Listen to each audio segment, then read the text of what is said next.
Hey guys, Jason Scudolari from Classic Truck Performance, and behind me is a real nice Chevy pickup truck, actually owned by a famous freestyle motocross rider by the name of Twitch.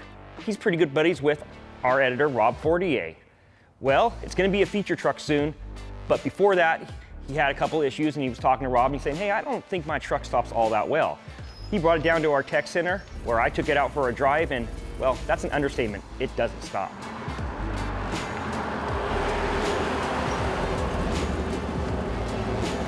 Is that full brake? Full brake, right there. Got up to about 50 and stepped on the brake, and that's about as fast as it stops. We got a green light, so hopefully it doesn't turn yellow. We good. So we made it back to the shop, and I've already popped the hood. It's got your basic master booster set up there, but I have no idea what's going on underneath, so we're gonna get the truck up on the lift and figure out what we can do to get this truck to stop better.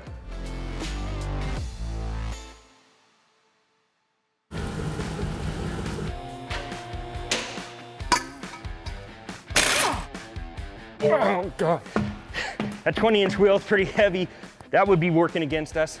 So what I'm looking at here is a 11-inch rotor with a single piston caliper, and I think we're just gonna upgrade everything up front. We're gonna get some parts from CPP. We're gonna start off with their 13-inch rotor. Dual piston caliper is gonna give us a ton of clamping force, especially for a truck this heavy. Also gonna use a 2-inch drop spindle to keep it low, and we're gonna use an aluminum hub to hold that rotor in place. To control everything, we'll use a HydraStop and plumb that all in. Now we gotta figure out what we're gonna do in the rear, so let's check it out. So back here, we just got our basic drum. We might as well upgrade this stuff too with CPP's disc brake conversion kit for the rear. With 13-inch rotors up front, dual piston calipers, and that HydraStop, I guarantee this truck will stop a whole lot better. That being said, it's probably time to get to work. So I'm gonna start up front with the installation and work my way back.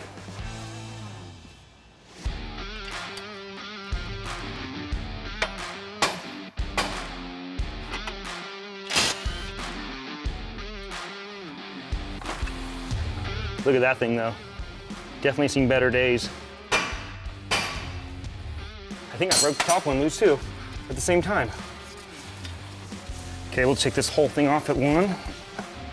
We'll start with a spindle. So this is the 2.5-inch drop spindle. Put some cotter pins in there and we'll get moving on. Already packed the bearings. Put a little grease in there.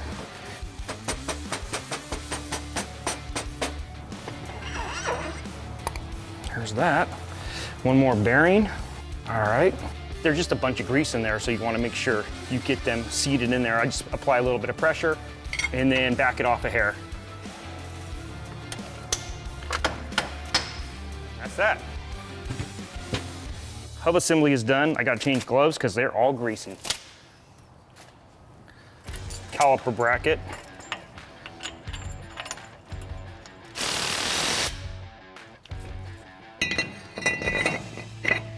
I'm gonna put a couple nuts on there just to secure it.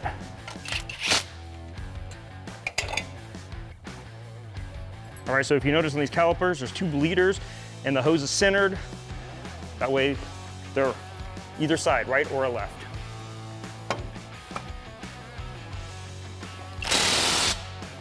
All right, so that completes the big brake kit outside the hose. We'll hook that up when I make a couple hard lines. All I have left is the tie rod in. And I'm gonna switch this one out with a new one, and then the front will be finished.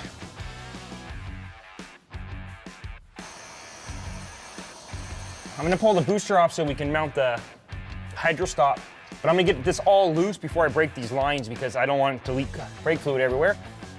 Gotta go inside the truck and undo the push rod from the brake pedal.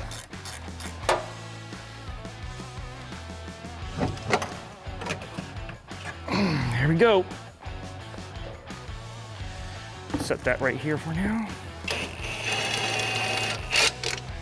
Okay, I'm measuring the rod real quick just so I can get it close. Okay, pretty close to 9 inches right there. And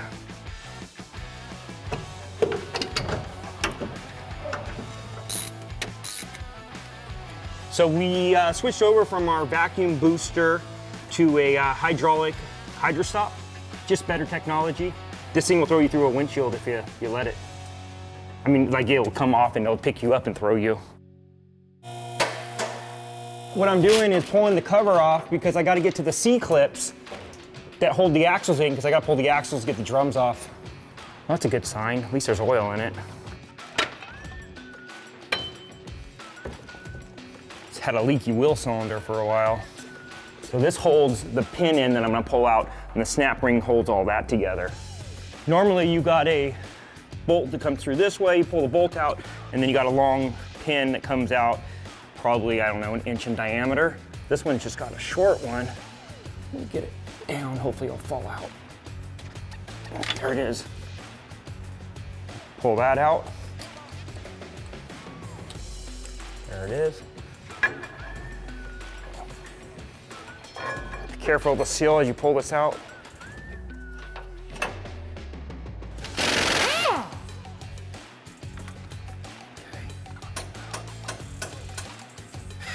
We want to clean this really good because we're not using this surface any longer. The brackets for the disc brakes are going to come from behind now. So I just threw the axle back in there. I want to show you guys something real quick that's pretty important. Also, we're going to press in new studs. One of our studs completely fell out and they're just going to be a little too short because of the rotor. Adds a little bit of thickness to it. So what I'm going to show you is we want to measure this surface compared to this surface. We want to make sure it's going to fit in this area. So here I have a tool, and I'll show you a couple different ways we can do this.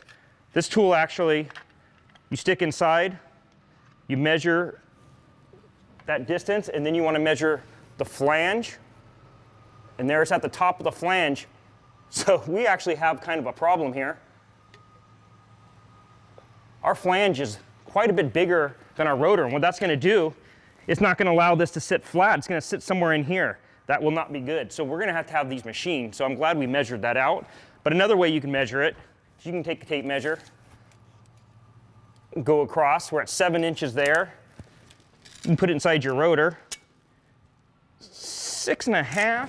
So we're going to have to take some material off of this area here. You can do that at any machine shop. A little bit of measuring will save us a lot of trouble down the road. Perfect.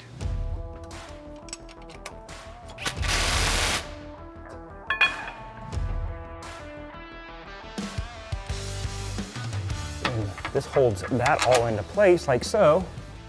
There we go. Let's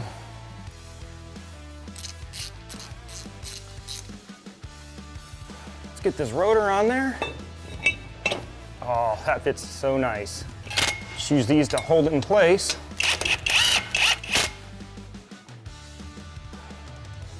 We're exactly where we want to be. Everything's nice and smooth. Caliper's going to float real nice. Now we're going to hook up the brake line. I just put the clamp and bracket on there, so we're almost there. Okay, I'm just going to mark this hard line. I've already done all the other ones off camera. It takes a while, it's tedious, but this one I'll do here. One, it couldn't be easier, it's straight. All I'm going to do is cut it and flare it, so I can show you how I do that at least. First thing, bring down. First step, get everything even. Tighten all the way. First step. First flare, second step, second flare, done. I'll show you what that does. Perfect flare, double flare. There's that one.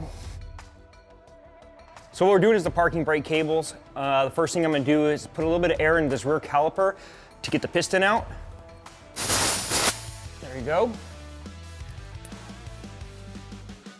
The very first step is to take the cable out of the housing and install the cable. Looks good. And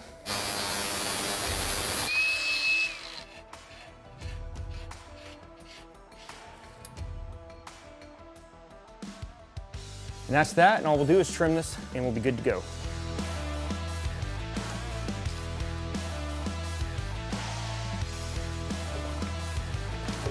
Ready?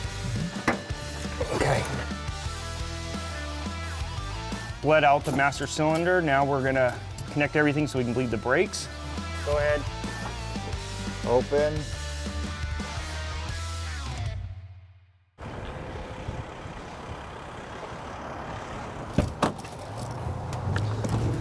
What's up, stranger?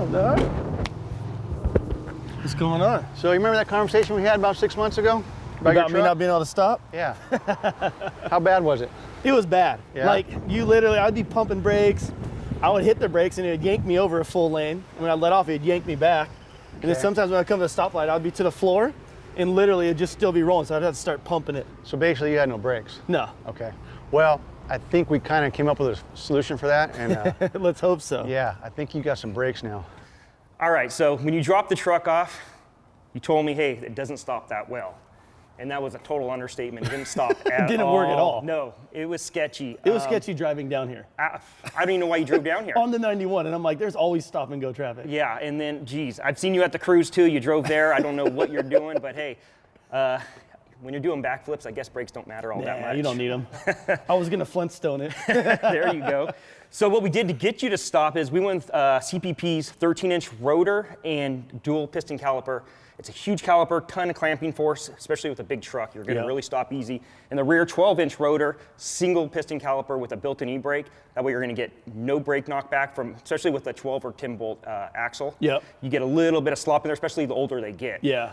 So we did all new brake lines, which it needed. Let's drop it down. I'll show you what we did underneath the hood. Dope. All right. So under here, we went with our HydraStop. This is a CPP product also with the dual master cylinder, prop valve for the rear. Again, all new hard lines even up to this point. This is all hydraulic, runs through the power steering pump. No more vacuum operated booster. Nice. And you are gonna love the way this feels. It makes it look so much cleaner in here too. It is because cleaner. that other setup was so janky. Yeah. You're gonna like it. And you know, all new hydraulic lines, everything, you know, from start to finish on the brakes are brand new. Dope. So I'm gonna shut the hood. I'm gonna put the wheel on this thing because I want to see you drive it. Yeah, I want to feel the brakes when I actually hit them. Awesome. Crazy, like just driving out of there, the pedal's just right there. I just want to get the first stop.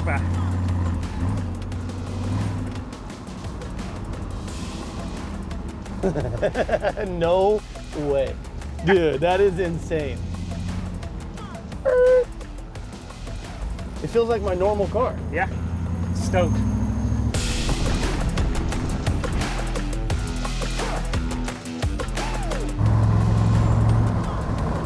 I would have never been able to stop for this light like that, dude. Wow. It's crazy what brakes will do, huh? When they're working? Dude, that's insane.